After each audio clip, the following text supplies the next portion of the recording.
Welcome to The Critique. Today we're looking at a commentary script analyzing Joe Rogan and Andrew Wilson's takedown of Candace Owens. Specifically her recent conspiracy theories. Right. The weather patterns, the accusations around Charlie Kirk. Let's get right into the first. Let's do it. Okay. So a major theme here is this tension between a really credible political analysis and just the impulse to vent. Yeah. The material, it kind of undermines its own best points by relying too much on personal insults, colloquial name-calling. I saw that immediately, but I have to play devil's advocate here for a second. Go for it. We're talking about YouTube commentary. Throughout the text, you see terms like nut job, insane, from the pit of hell, and that she needs to go back to primary school. Yeah. Doesn't the audience kind of want that red meat?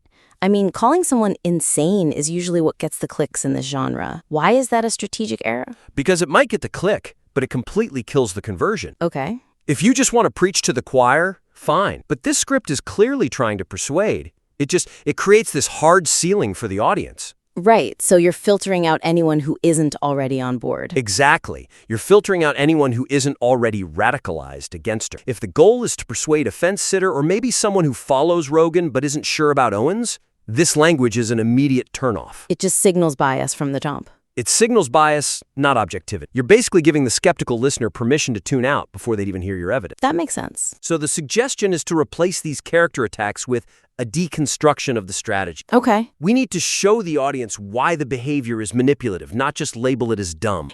Dumb implies she doesn't know what she's doing. Right. But manipulative implies she knows exactly what she's doing. And the source material actually hints at that. It calls her a provocateur. So this would align the language with that insight. Let's look at the section on the weather. The script currently says something like, she's got no idea about weather at all. She's an idiot. It's just dismissive. Yeah. A much stronger way to frame it would be something like, she attempts to redefine settled science, freezing point specifically, to position herself as the possessor of secret knowledge. Which is a classic cult tactic. It's a classic cult tact. One approach calls her a name, the other identifies a specific rhetorical move. It treats her like a specimen to be studied, not just a target for mockery. But what about the line, I personally believe she's an idiot? That's pretty explicit in the text. So instead of that, you use the text's own observation about escalation. Ah, okay. You could say, as the script itself notes, she paints herself into a corner where she must escalate to the next wilder theory like the Mandela effect or time travel, just to maintain engagement. So much better. It frames her actions as a kind of desperate, strategic necessity, not just, stupidity. Right. And this applies to the Miss Cleo reference, too. Which is hilarious. I mean, the memes are great. They are funny, but the script just says it's hilarious. That's a reaction, not a critique. So analyze why it works. Analyze why that meme sticks.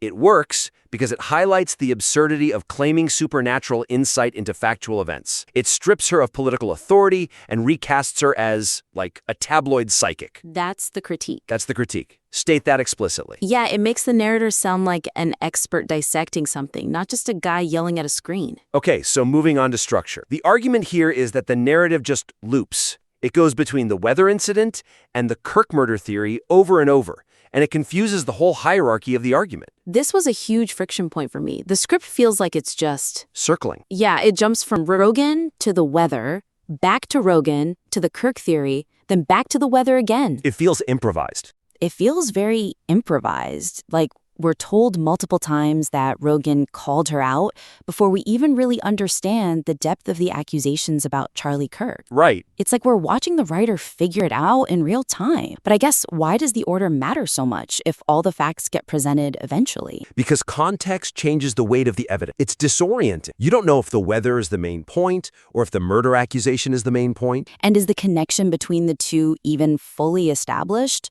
Right now, they feel like two separate rants that just happen to be in the same script. That's a great point. So the suggestion is to group the evidence by, let's say, severity or theme to build a real narrative arc. Okay. You need to structure this for escalation. Start with the absurd, move to the malicious, and then end with the tactical diagnosis. Escalation. That's the key word. You're sort of mimicking her own behavior. Exact. And here's how that would look. Phase 1 is the absurd. Okay. You consolidate all the ice weather stuff right at the top. The 30-degree tweet, the Miss Cleo meme. It establishes her disconnect from reality without the heavy stakes of a murder act. That works.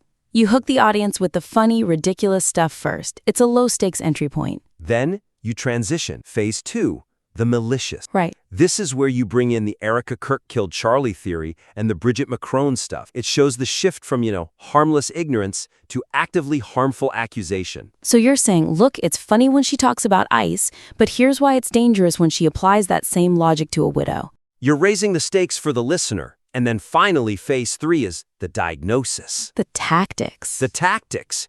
You end with that list of 9 tactics. Moral outrage, gaslighting, all of it. And you frame that list not as more stuff she does, but as the explanation for everything we saw in phase 1 and phase 2. That flows so much better. I mean, instead of bouncing around, you're taking the listener on a journey from this is weird to this is cruel, and finally to this is calculated.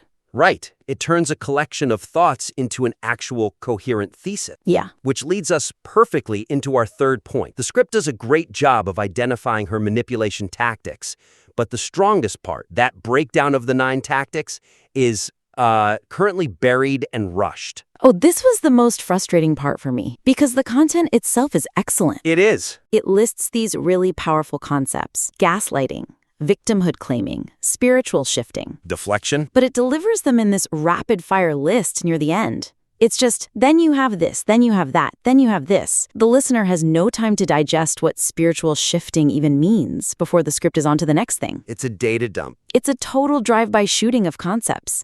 And does the audience even know what spiritual shifting implies? The script just assumes we do. And that's the core of the suggestion here. You have to slow this section down and anchor each abstract tactic to a specific event you already mentioned. So instead of a list, it's more like a matching game? Exactly. Let's take an example. When the script mentions control the narrative and moral outrage, don't just list them. Link it. Explicitly link them to the Erica Kirk situation. Explain how accusing a widow of not crying enough is a method of controlling the narrative. That's a much stronger point. It turns a buzzword into a concrete observation. She controls the narrative by policing grief. And when you discuss the lie or deflection, you link that back to the weather incident from phase 1. Show how she shifts from "it's not freezing" to "I've never seen ice on trees." That is the definition of moving the goalposts. You use the tactic to explain the event. Makes sense. Mm-hmm. But what about spiritual shifting? That's the most esoteric one on the list. Is the connection to time travel clear in the current draft? Because honestly, it wasn't for me. It's not clear at all, and that's a huge missed opportunity. The suggestion is to just briefly define it. Okay. The script mentions she talks about dreams and illusion, and Charlie appearing to her. That is the spiritual shift. She moves the argument away from facts, which can be debunked. It to spiritual revelation, which can't be disproven. You can't fact-check a dream. That is the key insight. And it's totally hidden in the rush. If the narrator just takes 30 seconds to explain that, it creates a real aha moment for the listener. It explains all the other weird stuff like time travel and Mandela effect. It ties the whole piece together. Now, let's look at the final major critique. This one is about the use of the expert witness. Rogan and Wilson? Rogan and Wilson. The script relies on them heavily for validation, but it's a very passive reliance. Yeah, I noticed this too. The script is constantly saying Joe Rogan called her out, or Andrew Wilson calls out insane lies. Right. That's a lot of appeal to authority. And I have to ask, is the argument strong because Rogan said it, or did Rogan say something that strengthens the argument? That is the critical question. Right now, it feels like the script is just saying, look, the king of podcasting is mad at her, so she must be wrong. It relies on the mere fact of their disapproval. When they actually dropped some really specific, insightful commentary that's being completely underutilized here. Exactly. The suggestion, then, is to use their quotes and interactions to actually drive the analysis. Not just for credibility. Right. Extract the value from what they actually said. For instance, the script mentions Andrew Wilson noting that conspiracy channels crash out because they always have to one-up themselves. That is a brilliant point.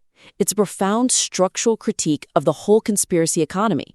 It's the core thesis statement of this entire critique. It explains why she's doing what she's doing. She's not just crazy. She's trapped in a cycle of one-upping herself to keep the audience. Wilson basically handed the writer the key to the whole puzzle. The writer just needs to put it in the lock and turn it. And what about Rogan? The script mentions that little interaction about the lighter. Rogan says, this lighter just shit the bed. Why does that even matter? Isn't that just random banter?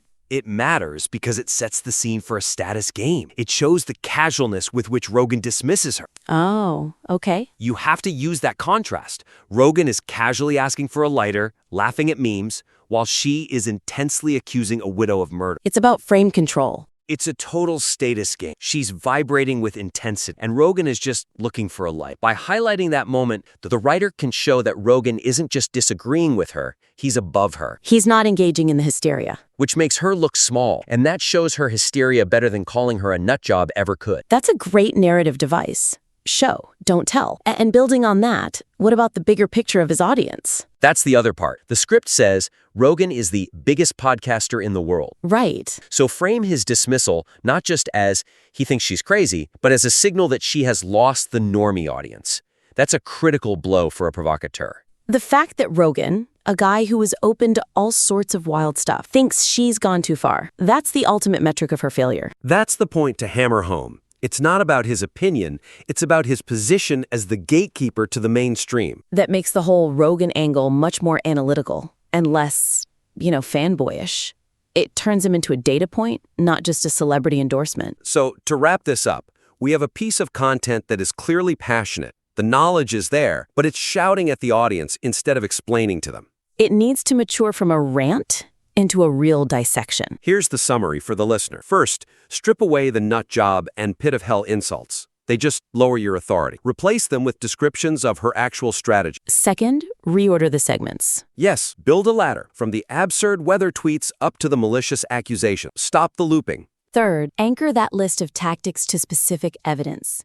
Don't just list gaslighting. Show us the gaslighting. And finally, use Rogan and Wilson for their insights, not just their fame.